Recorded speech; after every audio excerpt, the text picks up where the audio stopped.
আল্লাহ তাআলা বলেছেন আত্মহত্যা করবে না, হারাম। যে ব্যক্তি আত্মহত্যা করে তার জানাজা কোন আলেম তার জানাজা পড়াবে না।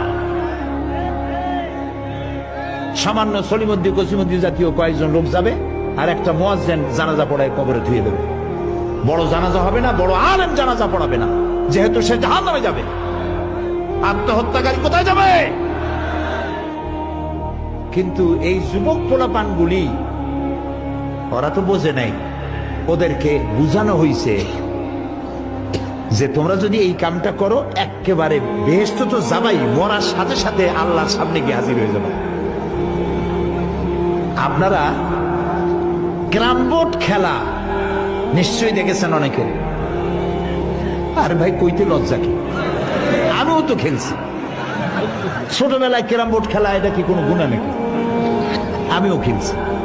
ক্যারাম বোর্ড খেলাটা কি?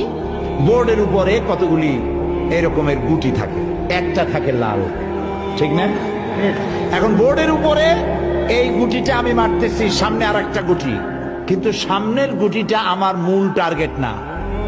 এই গুটিকে ওটাকে হিট করবে, সে ধাক্কা খাইয়া মারবে লালটাকে, লালটা পড়ে যাবে পকেটে।